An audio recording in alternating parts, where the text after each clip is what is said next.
Mengimbau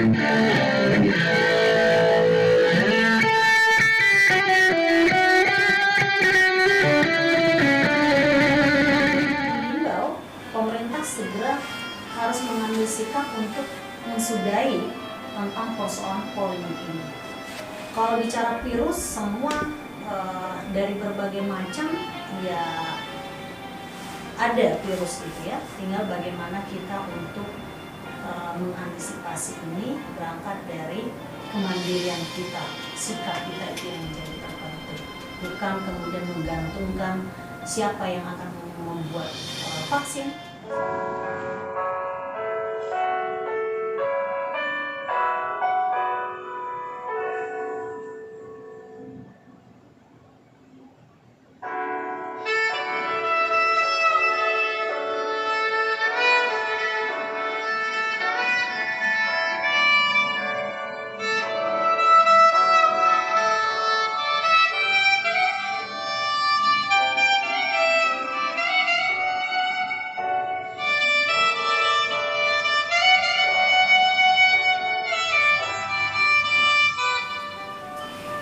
Bu, kita bicara masalah kebijakan pemerintah yang tidak pro.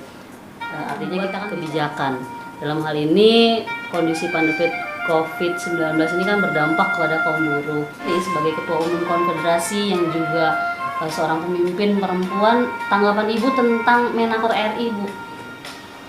Ya, sebenarnya ketika Menteri Tenaga Kerja Perempuan gitu ya, kita menduga apakah nanti akan membawa perbaikan atas nasib kaum buruh atau justru sebaliknya.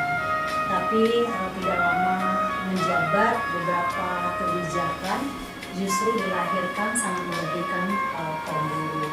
Di mana kita tahu mayoritas di bangsa kita ini adalah para pekerja atau buruh gitu ya.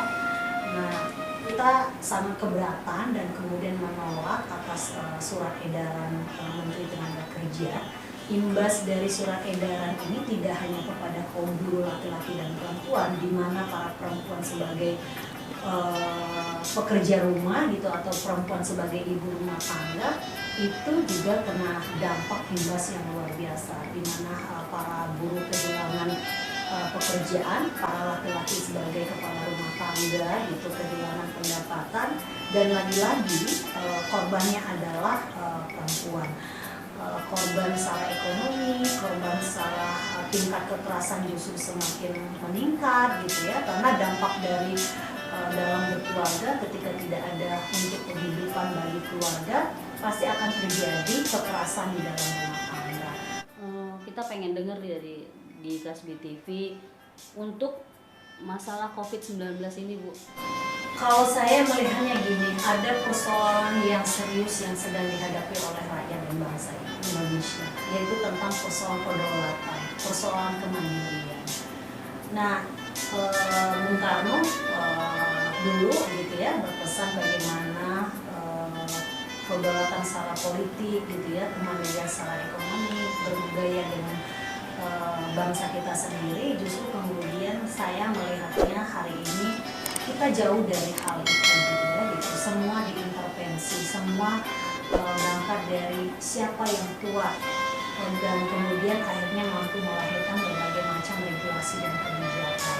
Nah, ini semakin mengkhawatirkan gitu ya, tidak mengkhawatirkan tentang kehidupan rakyat semata, tapi mengkhawatirkan juga tentang persoalan bangsa kita gitu. Ini yang kemudian Serikat-serikat buruh ya harus memang tidak hanya sekedar melihat ini adalah persoalan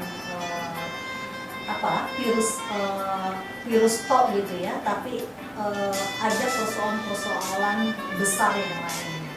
Nah, kemudian dengan situasi krisis ekonomi dan kesehatan ini, walaupun kita tahu bahwa kaum buruh adalah sebagai roda perekonomian, tapi dihantamnya luar biasa. Kita bisa lihat dalam setiap hari kita mendengar bagaimana buruh di PHK gitu ya. Buruh di PHK ini buruh harian lepas, buruh borongan, kontrak, magang gitu ya, dan bahkan buruh tetap pun juga diputus hubungan kerjanya. Belum lagi para buruh yang dirumahkan tidak dibayar, yang hanya dibayar 20 25%, gitu 50%, ini bervariasi dilakukan. Padahal pemerintah kita mengambil satu kebijakan tentang bekerja dari rumah gitu ya. Nah di sisi lain gitu ya, kaum buruh tidak bisa menikmati harus bekerja dari rumah. Dia sebagai yang menjalan roda ekonomi untuk mensuplai kebutuhan hidup rakyat, dan juga dia terabaikan tentang persoalan keselamatan dan kesehatan, karena memang masih banyak perusahaan yang mengabaikan bagaimana standarisasi kesehatan gitu ya, menyediakan alat pelindung diri, terus kemudian tidak hanya sekedar masker tapi bagaimana supply gizi terhadap kaum buruhnya ini masih sangat tinggi. Tapi kalau memang serius pemerintah bicara tentang bahwa ini untuk memutus mata rantai tentang persoalan virus, kenapa kaum buruh dan rakyat-rakyat yang ekonomi keterbatasan dibiarkan untuk bekerja? Artinya saya melihat ini ada hal-hal yang kemudian politik ya tentang persoalan melihat ini adalah tidak hanya terjadi sendiri, tapi ada mata rantai yang menyebabkan kenapa ini kemudian akhirnya mempengaruhi tentang persoalan perekonomian dan kehidupan rakyat. Kita Indonesia itu tidak bisa mandiri karena banyak intervensi. Di sini disebutkan intervensi dari mana, Bu?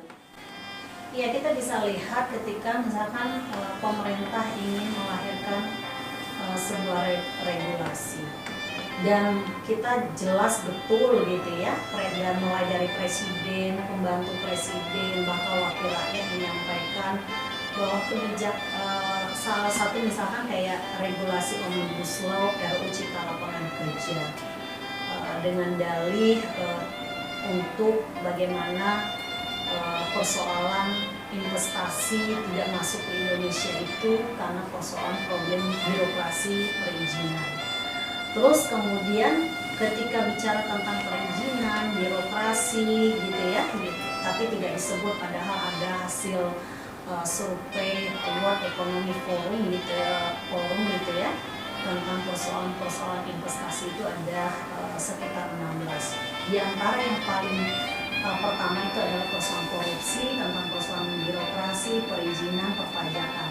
Tetapi kenapa regulasi yang mau dilahirkan ini justru kemudian semakin memangkas tentang hak-hak rakyat gitu. Hak-hak rakyat yang ada di dalamnya itu tidak hanya kaum buruh, mulai dari petani gitu ya, masyarakat pesisir, bahkan sangat berpengaruh kepada generasi muda, khususnya pelajar, mahasiswa yang hari ini masih di kampus-kampus atau di sekolah-sekolah, justru akan kena imbas yang luar biasa karena tidak lagi bicara tentang mengangkat tentang kemanusiaan gitu. Justru kemudian semakin meliberalisasi tentang persoalan perbudakan modern. Nah, itu yang kemudian terlihat betul hanya dua.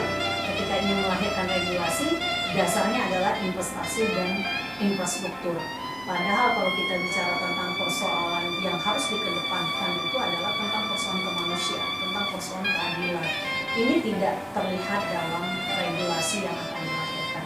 Maka kita lihat bahwa berarti ini ada indikasi yang menguat bahwa ini adalah berdasarkan intervensi kepentingan segelintir orang, ingin bagaimana mengeksploitasi manusia, ingin mengeksploitasi sumber daya alam, dan juga termasuk mengeksploitasi pasar kita. Sudah banyak yang di PHK, sudah banyak yang diliburkan karena pandemi COVID, tapi negara tidak pernah hadir di situasi yang seperti ini. Artinya sudah ada krisis ekonomi, Bu. Lalu Ibu bisa menghimbau pemerintah ini, kita harus menyudahi pandemi ini gitu, Bu. Jadi karena kan sudah banyak korban gitu. Apakah memang kita harus menunggu lagi supaya ada vaksin atau solusi yang terbaik gitu? Ya, kalau kita bicara tentang solusi persoalan yang dihadapi oleh bangsa dan rakyat hari ini, memang bagaimana kita juga bicara tentang persoalan saya bilang tadi adalah tentang persoalan kedaulatan politik kita, tentang persoalan kemandirian ekonomi kita, terus kemudian itu hal yang menjadi penting. Sehingga kalau kemudian dengan situasi krisis ekonomi dan krisis kesehatan ini kita hanya mengikuti arus gitu ya, saya mengkhawatirkan ke depan adalah bangsa kita akan kembali dijajah gitu ya, kembali semakin dianggap bangsa yang tidak punya nilai gitu ya, dan juga termasuk bangsa yang tidak pernah dipandang sebagai orang yang kemudian punya posisi tinggi dalam menentukan bangsa dan rakyatnya. Ini semakin mengkhawatirkan. Nah, maka kita, karena dampak dari krisis ini adalah rakyat semakin terbebani gitu ya, terbebani dengan persoalan ekonomi, terbebani dengan berbagai macam aktivitas yang tidak bisa dilakukan gitu, apalagi dengan kita tahu bahwa rakyat Indonesia ini mayoritas adalah rakyat yang punya keterbatasan gitu. Hanya berapa banyak sih orang-orang yang mampu bisa mengakses dalam segala kebutuhan gitu ya gitu. Nah, ini yang kemudian akan menghantam bangsa kita, akan semakin dalam persoalan krisis, bahkan masuk dalam jurang yang bahaya. Nah, itu memang harus punya keberanian politik will dari pemerintah gitu ya, termasuk wakil rakyat, yang memang harus segera kita lakukan sebuah perubahan kebijakan gitu ya, perubahan dalam mengambil keputusan. Nah, kalau kemudian kita akan terus seperti ini, yang bahaya itu bukan hanya rakyat, tapi bangsa kita. Nah, ini yang kemudian kita tidak boleh diamkan dan biarkan. Rakyat harus sadar dan kemudian untuk melakukan perjuangan secara bersama-sama dan menghimbau pemerintah segera harus mengambil sikap untuk mensudahi tentang persoalan polemik ini. Kalau bicara virus, semua dari berbagai macam ya ada virus itu ya, tinggal bagaimana kita untuk mengantisipasi ini berangkat dari kemandirian kita, sikap kita itu yang menjadi terpenting, bukan kemudian menggantungkan siapa yang akan membuat vaksin, siapa yang akan memberikan modal, atau siapa yang akan memberikan kita hibah atau hutang, karena itu juga akan semakin membuat bangsa kita semakin dalam beban yang luar biasa. Kan sudah ada beberapa ribu pasien positif corona yang sembuh lah, artinya kita sama-sama tahu nih, tadi Ibu bilang ini tidak ada vaksin gitu, lalu artinya bahwa orang sembuh tanpa vaksin? Iya, dari gugus tugas COVID-19 dari pemerintah sendiri sebenarnya sudah mengumumkan secara terbuka sebenarnya berapa jumlah yang terjangkit, berapa jumlah yang kemudian sembuh. Nah, artinya ketika kita lihat bahwa ada kesembuhan yang kemudian selama ini berproses gitu ya, artinya itu tidak harus menunggu vaksin gitu. Itu yang harus dilihat, dan mata rakyat Indonesia termasuk pejabat kita harus jernih melihat. Ternyata misalkan kita bisa lihat beberapa kepala daerah gitu ya, yang kemudian sempat diisolasi dan kemudian disampaikan terjangkit, mereka bisa sembuh. Artinya selama ini dari hal pengobatan yang dilakukan tidak harus menunggu vaksin kan gitu. Nah, kalau kita kemudian harus menunggu ada yang harus dikeluarkan vaksin, harus obat ini, saya justru melihatnya ada apa sih? Justru kita bertanya sebagai masyarakat, apalagi saya sebagai buruh gitu ya, pemerintah sendiri sebenarnya menjawab belum ada vaksin saja sudah banyak yang sembuh gitu loh. Terus apa yang kemudian sangat mengkhawatirkan bagi kita semua gitu loh. Ya memang setiap manusia harus menjaga bagaimana hidup sehat kan gitu, harus menjaga bagaimana pola kehidupan mulai dari persoalan pangan gitu. Kalau rakyatnya persoalan pangannya yang cukup, gizi yang cukup, kesehatan yang cukup gitu ya, dari pendapatan yang cukup untuk memenuhi hal yang kemudian akan menjadi kebutuhan, saya yakin hidup rakyat Indonesia juga banyak yang sehat gitu loh. Kita yakin buruh-buruh yang setiap hari bekerja di pabrik juga sehat ketika mulai dari istirahat yang cukup, kan juga itu juga punya pengaruh gitu loh. Orang ketika kelelahan, tidak disuplai dengan pangan yang cukup, tidak disuplai dengan gizi yang cukup, tentu akan mempengaruhi daya tahan tubuh kan gitu. Terakhir Bu, closing statement mengenai agar pemerintah ini segera mengakhiri pandemi COVID-19. Ya kalau kita mau hidup seperti normal, seperti biasa gitu ya, kemudian kita juga harus kemudian bagaimana beraktivitas seperti biasa, rakyat bisa mencari persoalan pangannya, rakyat bisa untuk bagaimana memenuhi tentang kebutuhan hidupnya, itu juga tidak bisa gitu terlalu lama mengikuti arus, karena ketika kita terus mengikuti arus dalam situasi seperti ini, yang bahaya adalah tentang bukannya orang krisis kesehatan, yang adalah orang semakin banyak mati kelaparan, kesengsaraan gitu loh. Kita bisa lihat sekarang dengan dikatakan dengan adanya COVID ini, berapa juta kaum buruh kena dampaknya, kena korban PHK, dirumahkan tidak dibayar gitu ya, mereka harus berhutang, bahkan saya yakin banyak buruh yang hari ini persoalan pangan aja semakin banyak hutangnya gitu. Nah, pemerintah kita tidak perlu harus memikirkan harus berhutang untuk memberikan insentif terhadap rakyatnya. Yang harus dipikirkan adalah bagaimana rakyat punya pekerjaan yang layak, punya penghidupan yang layak dan upah yang layak, agar kemudian ketika kita berhadapan persoalan krisis, ketika kita berhadapan dengan situasi seperti situasi COVID yang sekarang ini, rakyat tidak terlalu pusing, rakyat tidak terlalu stres, rakyat tidak terlalu ribut-ribut gitu ya. Karena kenapa? Karena selama ini memang upah buruh yang sebagai pekerja masih sangat minim gitu ya, jaminan sosial masih sangat minim gitu, kepastian kerja memang jauh dari harapan rakyat. Kalau hal-hal itu didapatkan oleh rakyat ketika kita berhadapan dengan persoalan krisis dan berhadapan dengan persoalan krisis kesehatan, ketika disuruh 1 bulan, 2 bulan, 3 bulan, bahkan bisa setahun, karena buruh punya rakyat punya pendapatan yang layak, ya tidak terlalu bingung ketika disuruh bekerja dari rumah. Sekarang orang disuruh bekerja dari rumah, tapi upahnya tidak dibayar, haknya tidak diberikan, orang mau bertahan hidup seperti apa gitu ya. Tentu ini kan terlihat betul, kemudian akhirnya tanggung jawab ini diberikan hanya bebannya kepada rakyat.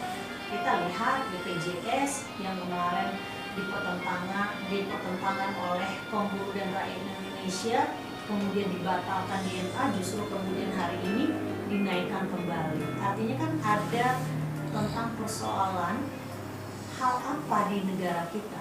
Artinya ada persoalan keuangan yang kemudian cukup serius di bangsa kita. Setelah pandemi ini berakhir, artinya kan kaum buruh sudah mulai harus bangkit dari keterpurukan yang kemarin-kemarin, yang dirumahkan, yang di PHK gitu. Terus kita minta dong Ibu supaya menghimbau kawan-kawan untuk tetap semangat. Ya, bagi saya pertama khususnya untuk buruh dimanapun berada gitu ya, memang harus membuat organisasi atau alat kaum buruh yang memang untuk memperjuangkan kepentingan kaum buruh dan rakyat Indonesia. Dan kemudian dari perjuangan itu memang harus terus digelorakan. Kita tahu bahwa situasi yang semakin mendorong keterpurukan itu sudah terlihat dan terjadi pada rakyat Indonesia. Maka kaum buruh juga tidak boleh membatasi geraknya hanya perjuangan ngomong hanya buruh gitu. Kita harus berinteraksi, mengkonsolidasikan dengan berbagai macam gerakan untuk bagaimana perubahan tentang persoalan kesejahteraan, kesetaraan, keadilan itu bisa diraih oleh rakyat. Oke Ibu Nining, terima kasih atas waktunya sudah mampir ke Kasbi TV. Semoga kita semua bisa kembali bangkit setelah pandemi ini berakhir. Terima kasih, tapi jangan lupa ya, jangan pernah berhenti berjuang, tetap semangat.